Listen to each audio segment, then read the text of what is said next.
I have the distinct honor this morning to introduce to you Mr. Ted Alexander, whose presentation is titled Two Retreats, Lee's Withdrawal from Sharpsburg and Gettysburg, a Comparison. Ted Alexander is the historian at Antietam National Battlefield and a veteran of the Vietnam War. He is author, editor, and contributor to 7 books about Antietam and other aspects of the Civil War. He has also written more than 200 articles, book reviews for publications such as the Civil War Times, Illustrated, Blue and Gray Magazine, Maryland Historical Magazine, and the Washington Times. He lectures frequently for organizations such as the Civil War Trust, Johns Hopkins University Odyssey Program, and the Smithsonian Associates. Please welcome Mr. Ted Alexander.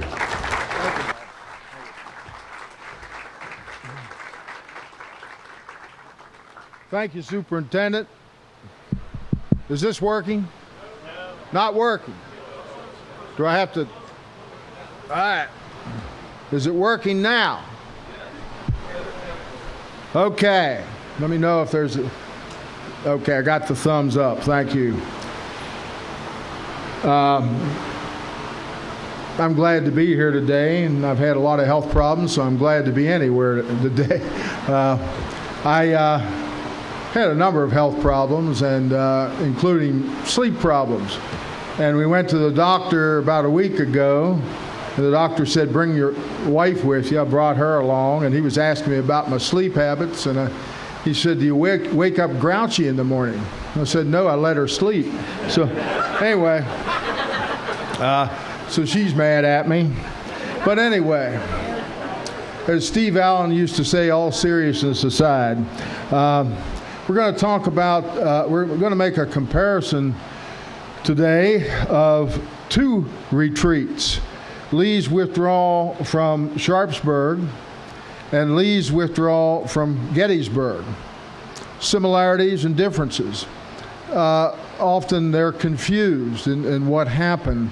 So this will be a macro talk. I'm not going to get into a lot of detail about combat. I'll mention some engagements in both of these withdrawals, but we're going to compare the 2 and then hopefully have time for questions or discussion or complaints, whatever.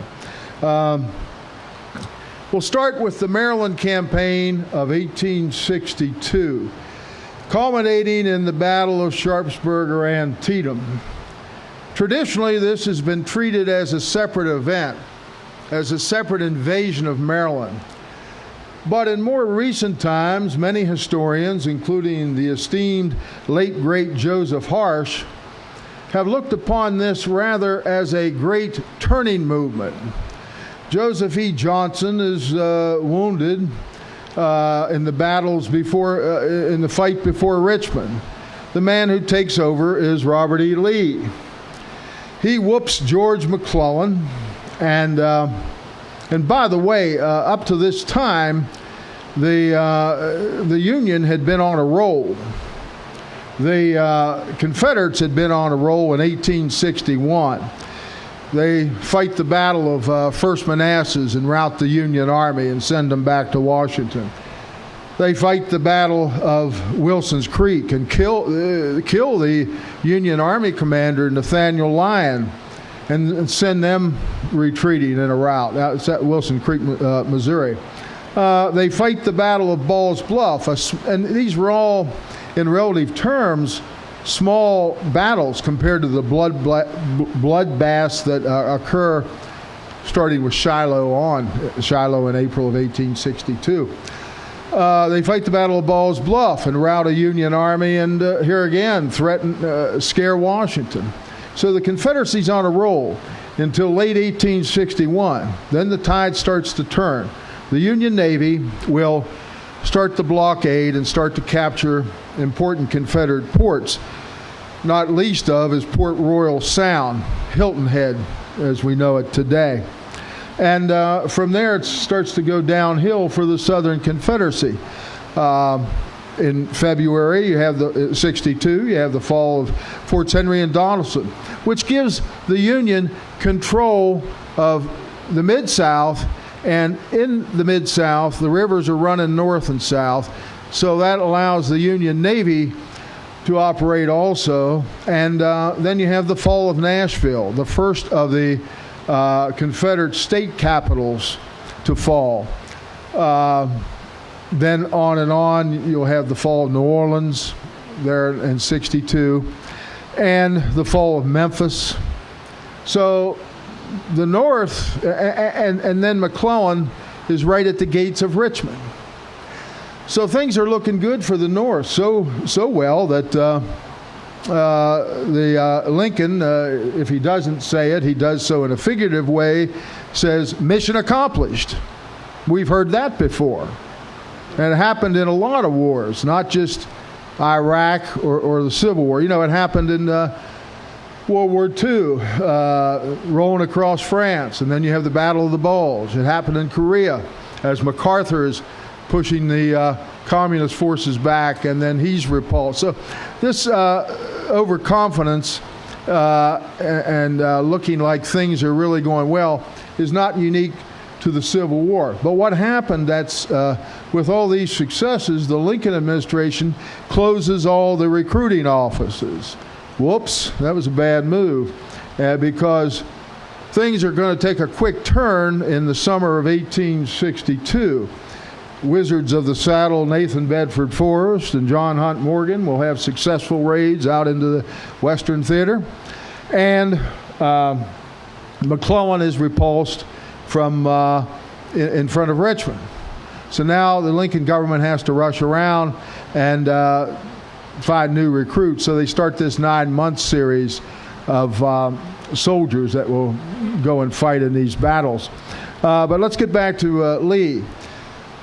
Historians like Joseph Harsh have concluded that what happens is a big turning movement. Lee repels McClellan from in front of Richmond. And then, this is after, now think of this, after fighting these battles around Richmond, the newly dubbed Army of Northern Virginia then will march about 100 miles and have more successes, Cedar Mountain. And then really, they often say Chancellorsville is Lee's greatest victory. I think his greatest victory is Second Manassas, because what happens there at Second Manassas, he completely routs the Union Army. He destroys their supply base at Manassas Junction, and he drives them back into Washington, threatens the capital, and opens the way to cross the Potomac River into Maryland. This is all very dramatic. Excuse me. This is all very dramatic, but let's think of it this way. That Army of Northern Virginia, and I used to make the analogy of the distance between Richmond and Washington, and I used to say, and you can travel on 95 very quickly up and down from Richmond to Washington, but then I was at Chancellorsville back in May, and I saw 95 in action. Has anybody tried to do 90? Forget about it, as they say. But anyway, the point is, this army marches from Richmond up to Northern Virginia, has these successful battles in the Second Manassas campaign, then marches into Maryland, crosses the river in the Loudoun County, Virginia area. But this is looked upon now by historians as one big campaign. Lee's goal, and we might add here, in the point I was trying to make, that army is sick and tired and hungry. And over the years, I've had a chance to read hundreds of diaries and letter accounts. And the one common denominator is the soldier says, we're tired, we're sick. So, is it any wonder that Lee fights the Battle of Sharpsburg or Antietam with 40,000 men or less? Thousands of men straggle. Thousands of men are just too sick to go any further. Now, a lot of times you'll hear or read that Lee wants to capture Harper's Ferry. Well, that's baloney. That's been discounted pretty much. But probably, and I refer to the late great Professor Harsh, he probably wants to get into Pennsylvania and to defeat a Union army on home ground. He's not going to conquer the North. He has this tired and sick army. But if he can defeat the Yankees on home ground, that may make the war-weary North sue for peace. And by the way, here again, let's look at the accomplishments of Lee's army. In less than 3 months, they fight 3 major campaigns. They free their capital. They drive the Federals back to the defenses of Washington. And you've often heard that this is you've heard of the ragged Reb, and this is a popular stereotype of the ragged Reb. No shoes and all that. If that stereotype was ever correct, it was in September 1862. The Army is going through a reorganization of its supply system. They're transferring from what was known as a commutation system, which was kind of where things were done cottage industry, piecemeal, as far as uniforms and all that, to the depot system, where the government actually establishes depots to make the uniforms. So that's why so many soldiers are in rags in this campaign. 30% of Lee's army in the Maryland campaign, probably 30% have smoothbore muskets, just like Granddad used in the War of 1812 or in the American Revolution. Well, Lee fights that battle, as I've said, with 40,000 or less.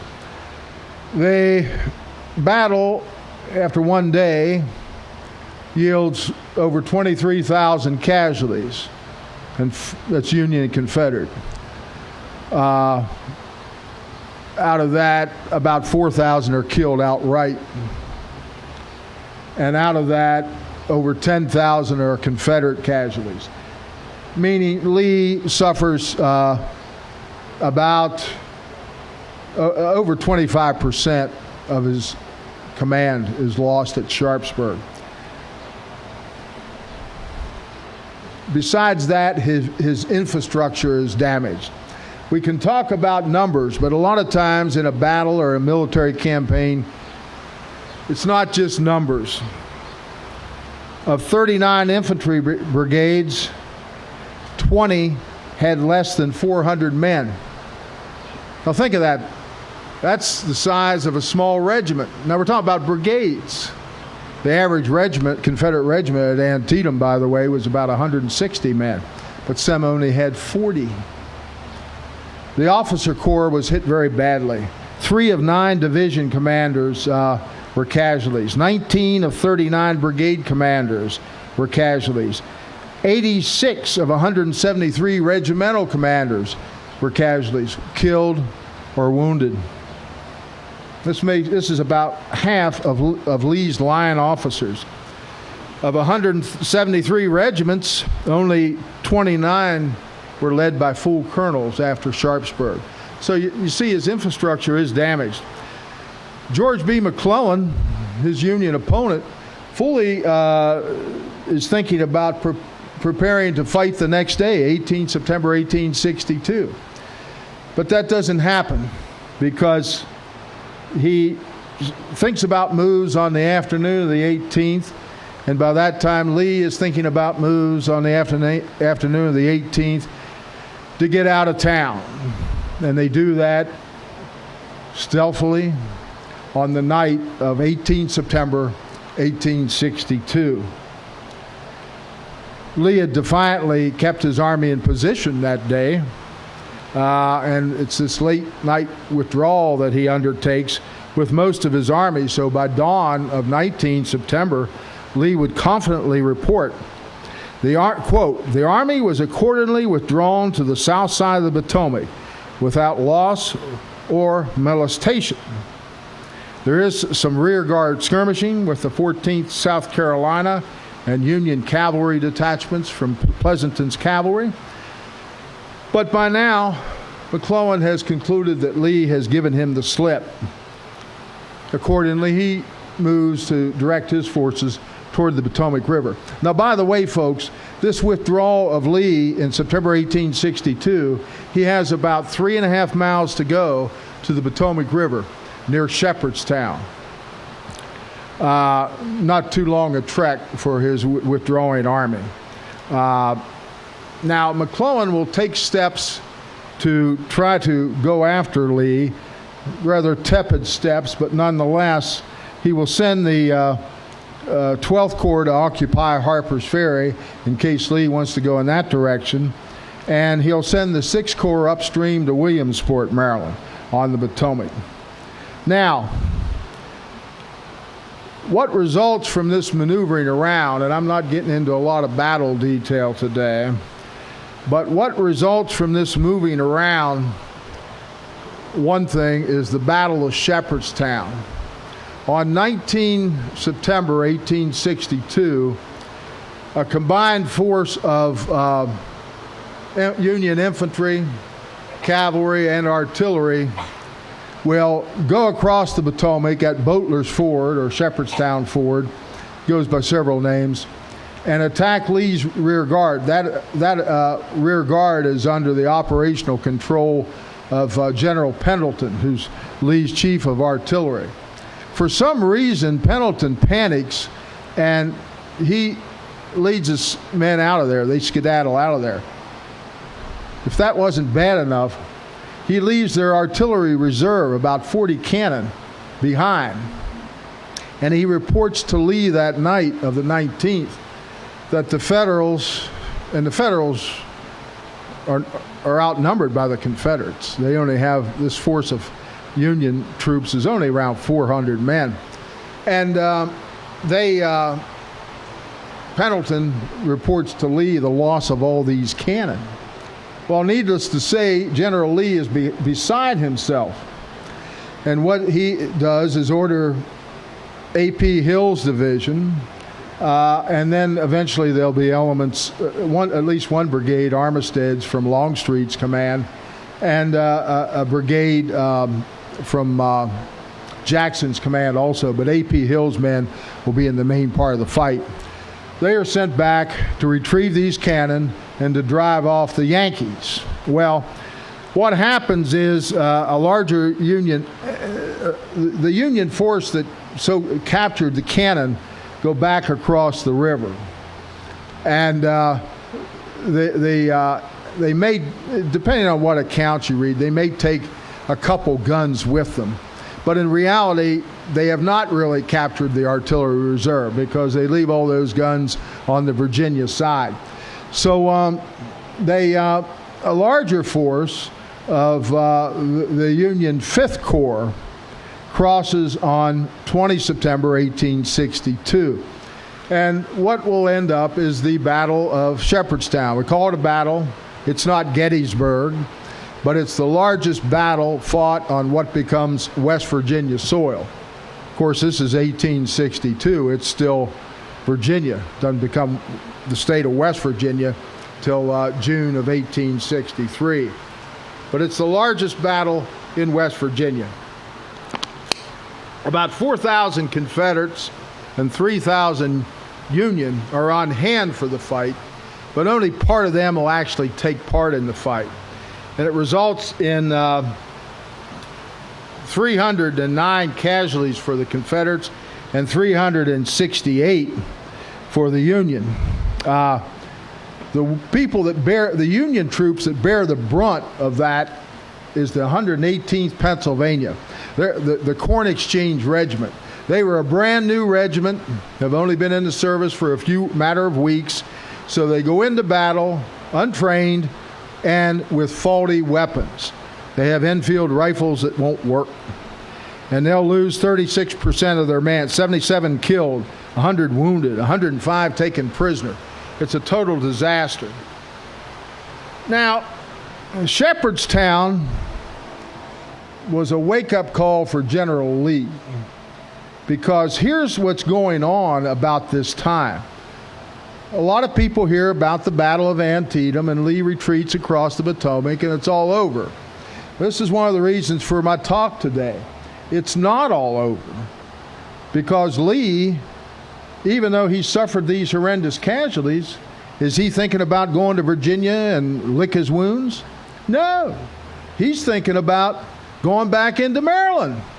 Let me read you something. Now, I don't do a lot of quoting, but this is from the official records, the proverbial ORs. And this is Lee's letter to Jefferson Davis that he writes on September 25, 1862. And do the math there. This is around a week after Antietam. I'm not going to read it all, but I want you to listen to this. In a military point of view, the best move, in my opinion, the Army could make would be to advance upon Hagerstown and endeavor to defeat the enemy at that point. I would not hesitate to make it even with our diminished numbers. This is Lee. Once his blood's up, he's ready for action. Can work for or against a commander. It's one of the characteristics a good commander ought to have, this audaciousness. Well, this is audaciousness in the extreme. He goes on to say he's been in contact with General Loring. William Wing Loring has led a Confederate force into the Kanawha Valley of western Virginia. Now, that's hundreds of miles from Lee, where Lee is. Lee's in what we call anybody from West Virginia here? Okay. Well, if you're familiar with West Virginia, we got the Eastern Panhandle, and that's the Martinsburg area and the Charlestown area. That's where Lee has brought his army back. And he's set up his army in a line sometimes referred to as the Opequon Line, along Opequon Creek, from Bunker Hill, West Virginia, to Berryville, Virginia. And that's where they're dug in. And anyway, William Wing Loring had been sent into the Kanawha Valley. In the fall of 1862, there's a whole array of Confederate offensives. And a lot of us refer to fall 1862 as and this is blasphemy, I don't know if I'll get a bunch of tomatoes thrown at me here, but as the true high tide of the Confederacy, as opposed to Gettysburg. But Confederate armies are on the move into North Mississippi to try to capture Corinth, into Kentucky to reclaim Kentucky, and into West Virginia. The largest and most impressive invasion is Lee's into Maryland. But William Wing Loring has captured Charleston, which is not the capital then. Wheeling's the capital. And he's out there with about 5,000 men. Well, during this period, Lee is sending messages to Loring saying, "Can you join me?" or suggesting that Loring cross the mountains and strike at Morgantown, while Lee goes back into Maryland and strikes at Hagerstown. Now, Joseph Harsh, in his book Taken at the Flood, and if you're at all interested in the Maryland campaign, get that book. It's about the best thing that's been done on the subject.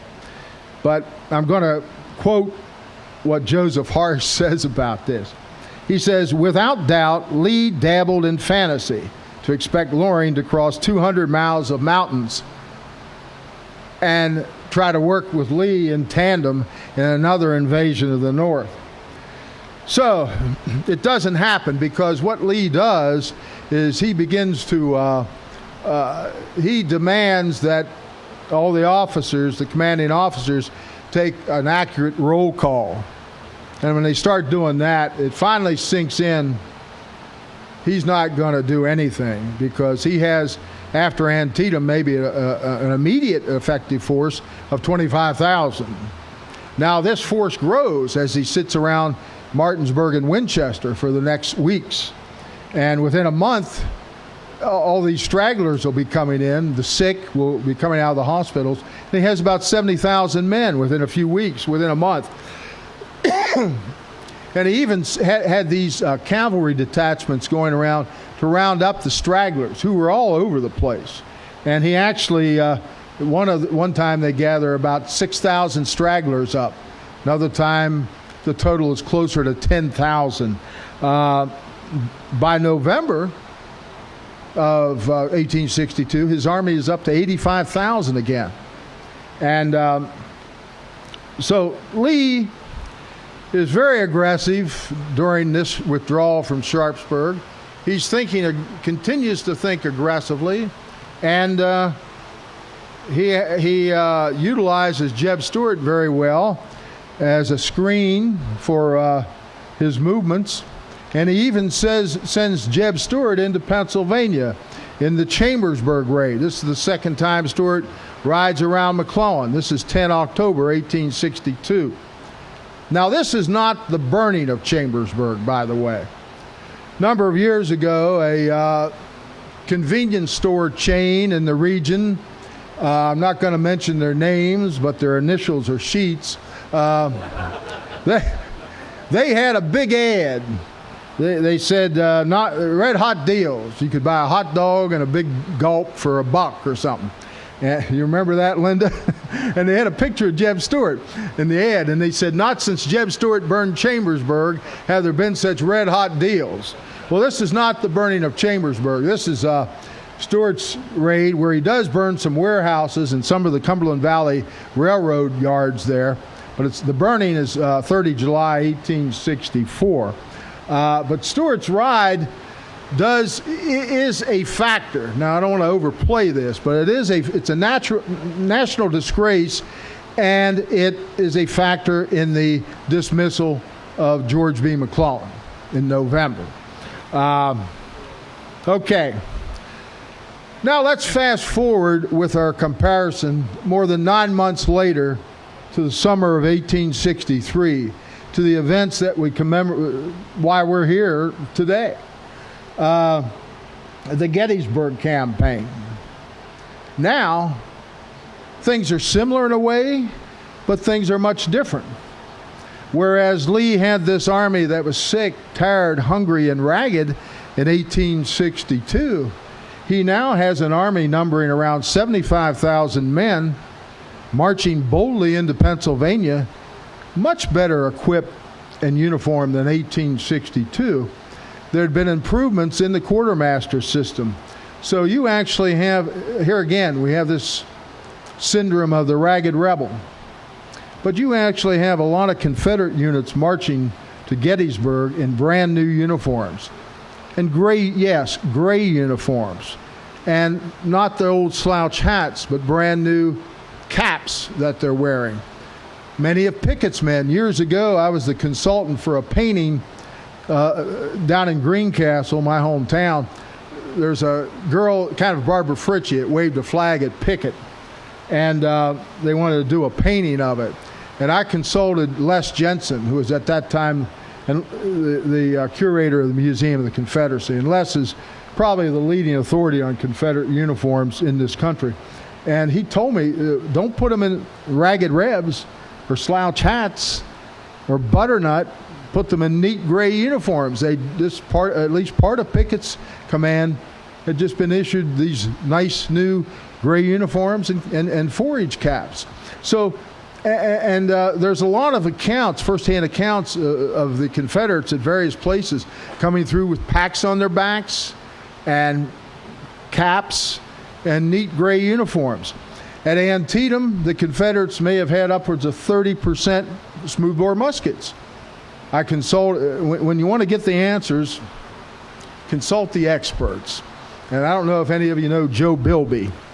He's a friend of mine, and he's one of the leading authorities on weapons in the Civil War. He's written a book about weapons at Gettysburg. So I couldn't find my copy of Weapons at Gettysburg. Excuse me. So we're both on Facebook, and I like Facebook. And I sent him a message, and I said, how many did they have, the Confederate how many smoothbores did the Confederates have at Gettysburg? He thought around 10%. That's a pretty dramatic change, isn't it? From 30% smoothbore in 1862, now down to 10%. Needless to say, probably a lot of these were captured at places like Chancellorsville. So it's a lean and mean, well-equipped, well-clothed army that invades Pennsylvania in summer 1863. And I'm not here to refight the battle, but you know what happens. whereas Lee loses over 25% at Sharpsburg. Here, the estimates range from anywhere from losing 31% to as high as 39% of his army. That's a disparity, and we have one of the authorities on numbers and losses, J.D. Petruzzi, has just come out with a great study on this. But I'll tell you, I've looked at various sources, including his, and this is a big anomaly on losses. And J.D. even admits that, and the data just isn't there, as you pointed out, J.D.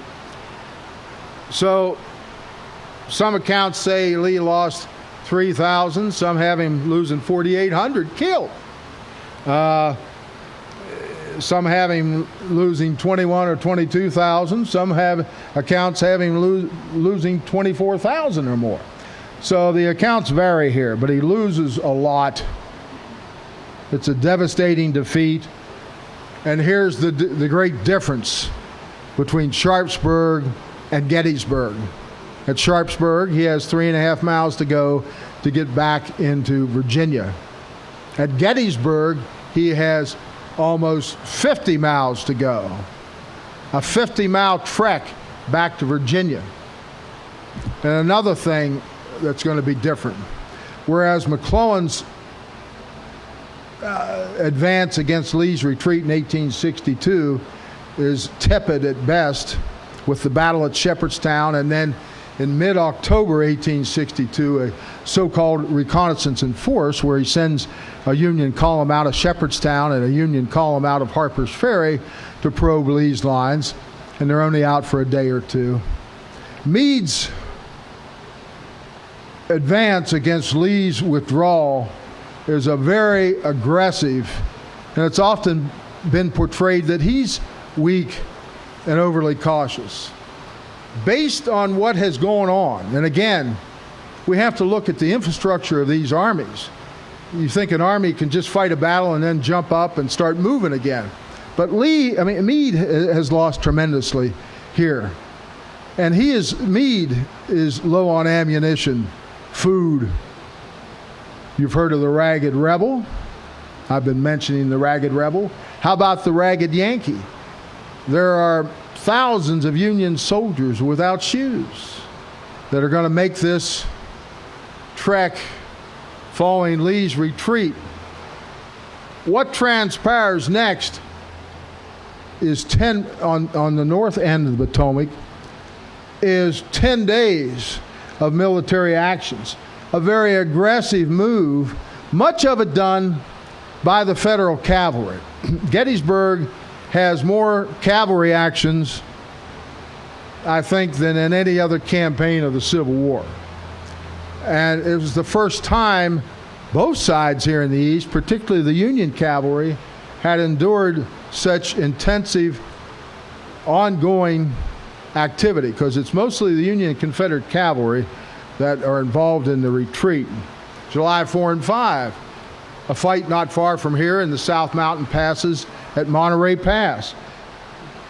The wagon train of the Confederate wounded is attacked at Cunningham's Crossroads between Greencastle and Hagerstown. July 6th, the Battle of Hagerstown, because what happens here is a race to Hagerstown and a race to the Potomac. Why Hagerstown? Because, as it's sometimes termed, the hub city. It's like the hub of a wheel with all these roads going out. You got the Valley Pike going up and down the Cumberland Valley and into the Shenandoah Valley. You got the National Road going east to west, and numerous other roads to Washington, to the north, to the Potomac River. He who holds Hagerstown has the key to what's going to transpire next. So it's imperative that Lee holds Hagerstown. It's also imperative that he holds the fords of the Potomac around Williamsport. So on 6 July 1863, Jeb Stuart successfully holds Hagerstown, and then other elements of his cavalry helped drive away Buford's Union cavalry from Williamsport, and they secure Williamsport. I wrote an article and had a talk also by the same name, Stuart Redeemed. Stuart gets a lot of flack for his perceived tardiness prior to the Battle of Gettysburg. Well, if he's at fault, he certainly redeems himself on the retreat from Gettysburg, because he facilitates Lee's safe withdrawal back to Virginia. It's all because of Jeb Stuart's cavalry. There's fights throughout for 10 days. July 7, Funkstown. July 8, Boonesboro. July 9, Beaver Creek Bridge. July 10, a larger battle at Funkstown that includes combined forces, cavalry, infantry, and artillery on both sides. July 11 and 12, more fighting in Hagerstown. July 14, the culminating action north of the Potomac, excuse me, at Falling Waters, which results in the mortal wounding of General Pettigrew. And by the way, there's a brand new book out on that by George Franks, Battle of Falling Waters. He owns the property where much of the battle was fought and where Pettigrew was mortally wounded. But go on the internet to find that book. I think it's just called The Battle of Falling Waters. The author's George Franks. Just came out like a week ago. So what happens by the 7th of July, Lee is getting much of his army down around there, and he starts to dig in. Why? Because the Union cavalry had destroyed the Ponton Bridge across the Potomac at Falling Waters, and the river is swollen because you know of all the heavy rains that come about after Gettysburg. And it's going to rain almost every day in these 10 days. So Lee has to dig in, and he digs in with probably some of the most formidable earthworks ever done until late war, maybe, by the Army of Northern Virginia. Now, this was not necessarily like the Maginot Line, that you had a solid, unbroken system of works. But that didn't matter, because what they had is a whole series of artillery lunettes which had good fields of fire, which could be very dangerous for an attacking force. Also, you have a waterway down in that area. This is south of Hagerstown, known as Marsh Creek. With these heavy rains, Marsh Creek has become a quagmire.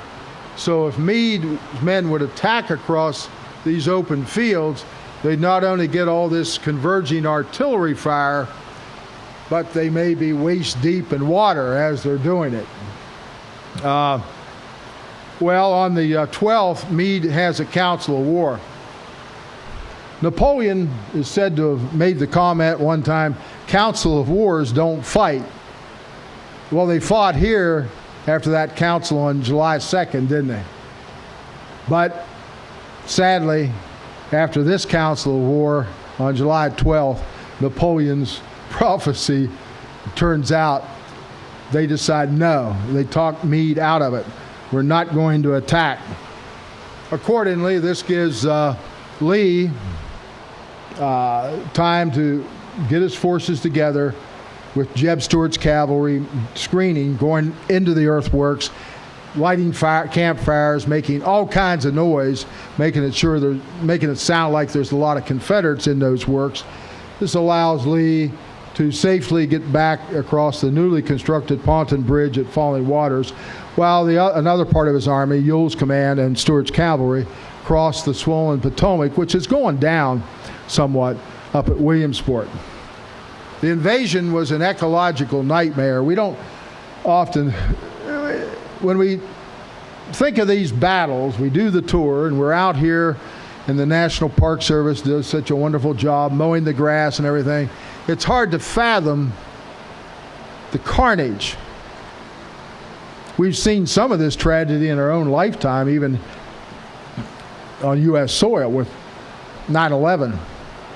But all the carnage that was out here, and all the carnage that was along this retreat route and down around Hagerstown where Lee digs in, because they dug this 9 miles or so of earthworks that ruins all the farms in southern Washington County. Crops are ruined. Streets and roads are just all tore up. Farmers are just put out of business. Some commit suicide. Some head out west, take their whole family and go out west, take advantage of the homesteading. Animals, dead animals. Lee had taken over 100,000 head of livestock out of Pennsylvania. And some of them, as they're trying to get them across the river, don't make it. So there's accounts of bloated animal carcasses floating down the river or getting hung up on limbs along the river. I mean, it was a mess.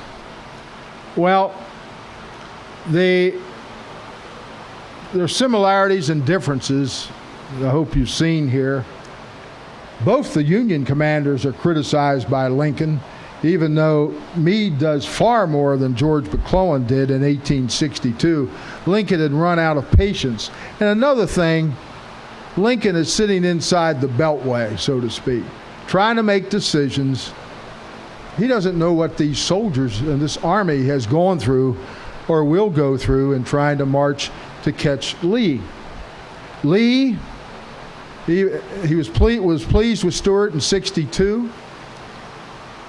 And Stuart saves his bacon and facilitates the success of the withdrawal in 63. But Lee will still subtly blame Stuart. In reports, he'll talk about the lack of cavalry. And you can get some of this out of the new book by Allen Guelzo, which I think is a fine book. I think it's a great partner to Coddington. There's been a lot of pros and cons. I say it's a fine book. A lot of times we Civil War buffs like to nitpick, but read Allen Guelzo's book. But and he'll allude to the fact that Stuart, when they make his what was a glorified division into an actual cavalry corps, that Stuart does not get a promotion to lieutenant general like the other corps commanders were. Having looked at these two withdrawals, it's interesting to note that in 1864 is showing the aggressiveness and audaciousness of Robert E. Lee. In 1864, he confided to Harry Heath that he'd like to invade Pennsylvania again. Well, I hope you see the similarities and some of the differences in the two retreats. I thank you for your attention. I thank you for coming out this morning to hear me. Enjoy your visit.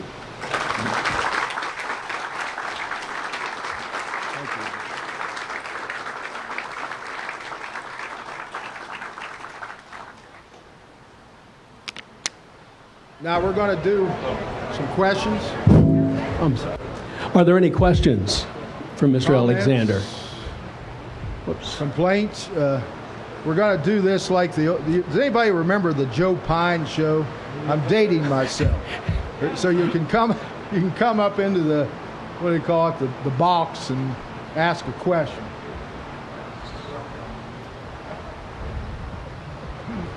You mentioned a lot of sources. Beg your pardon? You mentioned a lot of sources and other scholars like yourself. What do you think about Brown's book on retreats from Gettysburg? Well, I didn't hear you say that. I neglected to read out of it, and I'll tell you what, I'm going to read out of it real quick. This is Lee's, I'm glad you jogged my mind here. Lee, and this is out of Kent Brown's book, he issues a manifesto to his troops when they're dug in down there in Hagerstown. And more or less, he says, you have penetrated to the country of our enemies. And he goes on to say, once more you are called upon to meet the enemy from whom you won on so many fields, names that will never die. Let every soldier remember that on his courage and fidelity depend all that makes life worth having. The freedom of his country, the honor of his people, the security of his home. Soldiers, your old enemy is before you. This means they're across the Sharpsburg pike, considering whether to attack the Confederates. Win from him honor worthy of your right cause, worthy of your comrades. So, Lee, he's more or less saying, bring it on. And he sent this manifesto to his men. And a lot of those men were anxious for the Union to attack. But I might say the Federals, if you look at individual soldiers, their letters and all, they were ready for an attack also. And they were very disappointed that the high command had decided not to mount an attack. They thought they could finally get Lee and destroy him with his back to the river, but it doesn't happen. Did you have more? Yeah, this is one of the, there's a handful of books on the retreat, and I'm writing one. Probably won't be out till next year sometime. I hope you'll buy it. But this is one of the best, Retreat from Gettysburg by Kent Masterson Brown. It's somewhat at a macro level, for more of a micro-tactical level, and we have one of the co-authors here, Eric Wittenberg and J.D. Petruzzi, did another book, fine book on the retreat, and that gets more into the tactical of various engagements during this 10 days in July. Okay. I've known this guy for 60 years, so we've got to answer his question. Hey, Ted. Well, I've read places where on August 14th, whenever Lee or Meade went out to inspect the Confederate works, said he was more or less glad that he hadn't attacked because he would predicted it could have been a second Fredericksburg. That's correct. The question is, after the fact, is it wise for them not to have attacked? I'd have to say yes. This is all subjective. I have a friend, a colleague that's retired from the Army History Department, and he was very cynical. He said, well, of course, a commander is going to say they're the most formidable works there ever was if they didn't take the works. But they were very formidable, and they have Marsh Creek in front, which is kind of a natural moat. So Meade got a lot of criticism, and he got a lot of criticism from Lincoln. But Lincoln's down inside the Beltway, and he's not up here on the ground. Anything else?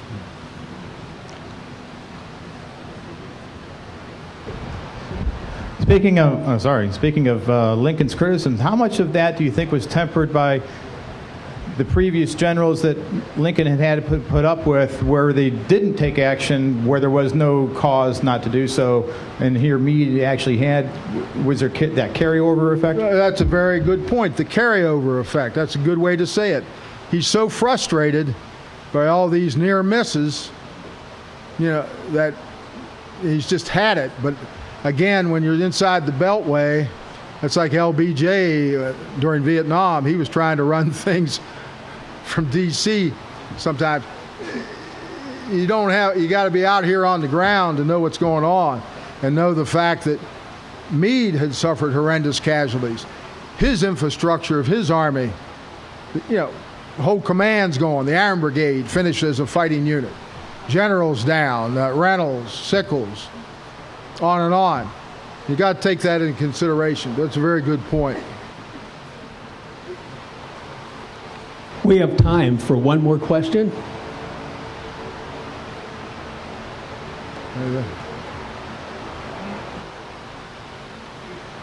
Other questions? Remember, Mr. Alexander will be inside in just a few moments.